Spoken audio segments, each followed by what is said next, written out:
वासांसि जीर्णानि यथा विहाय नवानि गृह्णानि नरोपराणि तथा शरीराणि विहाय जीर्णानन्यानि संयाति नवानि देहि। से मनुष्य पुराने वस्त्रों को त्याग करके नए वस्त्रों को धारण करता है, वैसे ही जीवात्मा पुराने शरीर को छोड़ करके नए शरीर को प्राप्त करता है। कि जब जब नया आता है तब तब बड़ा उत्साह होता है, उसे बड़े प्रेम करते हैं, बड़े उमंग के साथ रखते हैं। अब कुछ तो ऐसे होते हैं कि नए को महीने भर में पुराना कर देते हैं, कुछ लोग साल भर में पुराना कर देते हैं, और कुछ लोग 4-4 वर्ष तक भी चमचमाते हुए रखते हैं। क्या समझ में आया? डिपेंड करता है कि उसको धारण करने वाला केयरलेस है या केयर टेकर है, डिपेंड करता है। तो ये नया नया शरीर जब मिलता है तो इसका बड़ा उत्साह रहता है, और कब तक रहता है? जब तक 30 तक पहुंचते हैं तब तक रहता है, क्योंकि तब तक ये बड़ा नया नया होता चला जाता है। 5 वर्ष के बच्चा, आप ये बताओ 30 वर्ष के बाद कौन व्यक्ति अपने फोटो लगा करके फ्रेम में रखे? 30 वर्ष तक ही व्यक्ति इतराता है, क्योंकि तब तक ही शरीर का विकास होता है और शरीर में परिवर्तन होते हैं। फिर व्यक्ति हर वर्ष के फोटो को फ्रेम में लगाता है, देखो मैं जब मैं 16 का था तब कैसा था, 17 का था तब कैसा था, 18 का था तब कैसा था। 12 वर्ष के बच्चे को 4 वर्ष बाद देखो तो आप पहचान नहीं सकती ये वही था कि जिसे तुमने गोद में खिलाया। तो नए नए की बड़ी शौक है, नए नए की बड़ी उमंग है, लेकिन क्या कहा जा रहा है कि डिपेंड करता है कि नए को आप कितने समय तक नया बनाए रखते हो, क्योंकि जो नया है वो समय पाकर के क्या हो जाएगा? पुराना हो जाएगा। और जब पुराना होता है तो किसकी तैयारी हो जाती है? नए की तैयारी हो जाती है। पुराना हुआ तो नए की तैयारी हो जाती है। तो इस श्लोक से 3 जिम्मेदारी हमको समझ में आती हैं। पहले तो नए को जल्दी पुराना ना करें। दूसरा क्या है कि जब पुराना होने लग जाए तो नए की तैयारी कर लेवें। और तीसरा क्या है कि जब पुराना हो ही गया है तो पुराने को छोड़ने में कोई आसक्ति ना करें। ये बात अगर समझ में आ गई तो जीवन सफल हो जाएगा। जीवन का पूरा सार इन 3 सूत्रों में है। सबसे पहला सार क्या कहा? सबसे पहला सूत्र ये कहा कि नए हो, पुराने जल्दी मत बन जाओ, यानी जवानी में बुढ़ापे को आमंत्रण मत दो। कुछ लोग ऐसे होते हैं कि धन के पीछे और स्ट्रगल करते हैं या अन्य कार्यों में लग जाते हैं, तो अपने शरीर को, जो नया नया शरीर, उसे कैसा बना लेते हैं? पुराना बना लेते हैं।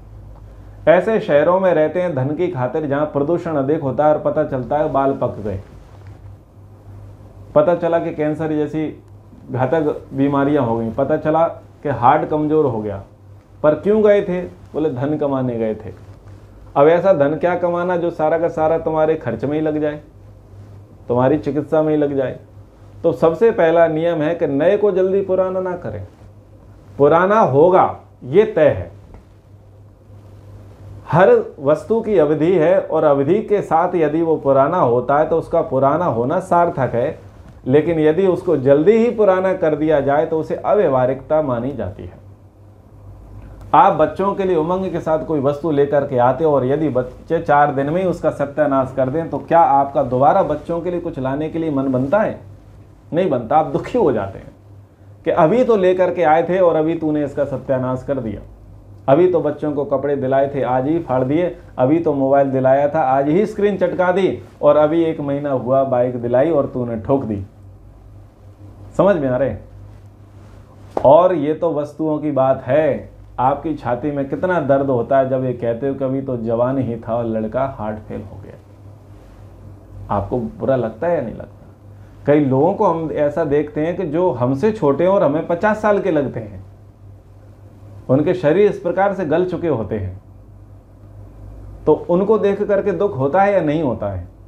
तो पहला सूत्र है कि नए को जल्दी पुराना मत करो, और नए को नया बनाए रखने के लिए मेंटेन करो। इसके लिए क्या कहा कि अच्छी दिनचर्या करो, अच्छा खान पान रखो, ब्रह्मचर्य का पालन करो, रोग प्रतिरोधक क्षमता को बढ़ाओ। और दूसरी बात क्या कही कि जब पुराना होने लगे तो नए की तैयारी कर लें। ये बहुत बड़ी जिम्मेदारी है। आपकी बुद्धि में होना चाहिए कि अब ये पुराना हो रहा है, ये अवसान की, ये ढलान की और ये डूबने की कगार पर है। जब जीवन की दोपहर हो जाए, तो दोपहर का सूरज ढलता है ना, तो जब जीवन की संध्या हो जाए, जब जीवन की संध्या हो जाए तो क्या करें, हम तैयारी कर लें नए शरीर के लिए।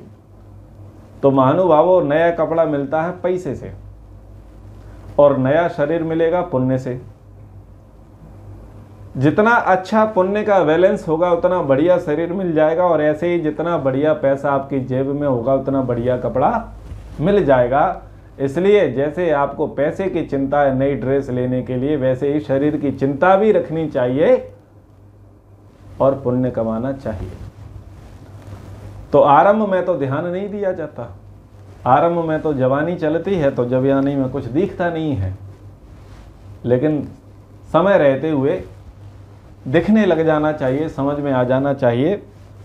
और पुराना जाएगा, छूटेगा, जीर्ण शीर्ण होगा, नष्ट होगा, चला जाएगा, तो नए की तैयारी कर लेनी चाहिए। उसके लिए पहले से डिपॉजिट कर लेना चाहिए, जमा कर लेना चाहिए। और जब जो व्यक्ति जमा कर लेगा तो पुराने को छोड़ने में उसे बिल्कुल दर्द नहीं होगा, आसक्ति नहीं होगी। आप ध्यान देना कि कौन व्यक्ति खटिया पर पड़ा है, वेंटिलेटर पर पड़ा है, लेकिन मरना नहीं चाह रहा। वो व्यक्ति नहीं मरना चाह रहा जिसके पास दूसरी जोड़ी कपड़ा नहीं है। ठोक के बोलता हूं इस बात को।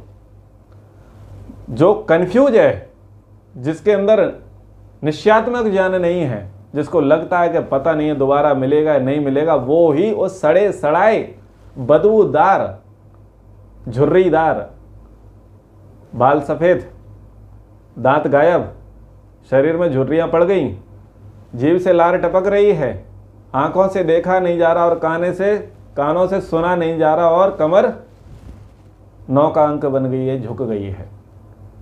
वो व्यक्ति क्या नहीं चाहता? वो व्यक्ति देह छोड़ना नहीं चाहता। क्यों? वो सोचता है कि नया कहां से आएगा, नया कहां से आएगा। पुराने कपड़ों में आसक्ति भी भला कोई अच्छी आसक्ति है क्या? कभी भी पुराने कपड़ों में आसक्ति नहीं रखनी चाहिए। यह भी एक व्यवहार की बात है। अगर आपके घर में पुराने कपड़े हो गए तो उनको जाने दो भाई, अलमारी खाली करो। शास्त्र क्या कहता है कि परिग्रह मत करो, आवश्यकता से अधिक वस्तुओं का संग्रह मत करो। अरे एक छोड़ोगे तब तो दूसरा आएगा, और दूसरे का वेलकम आप तभी कर पाओगे जब उस एक को छोड़ दोगे। एक है, उसकी पूर्ति हुई नहीं और उसके स्थान पर आप दूसरा लेकर के आ गए, ये व्यवहार ठीक नहीं है। शास्त्र तो संकेत में बातें सिखाते हैं।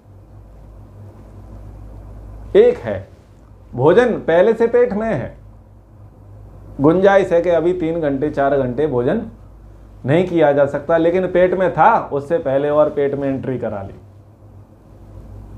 समझ में आ रहा है ना? था पहले से, एंट्री और करा ली। सोचना चाहिए, जो पहले है पहले उसे जाने दो, रिलीज करो, फिर उसके स्थान पर फ्रेश दूसरे को आने दो। उससे मेंटेनेंस चलता, उससे ठीक ठीक व्यवस्था चलती है। तो जब पुराना हो, चाहे वो शरीर पुराना हो, वस्तु पुरानी हो, कुछ भी पुरानी हो, उस पुरानी पर कभी भी आसक्ति नहीं रखनी चाहिए। ये बात अलग है कि आप कहते हो कि इससे मेरी यादें जुड़ी हुई हैं। अरे यादें भी कब तक है, यादों का रोना भी कब तक रोओगे?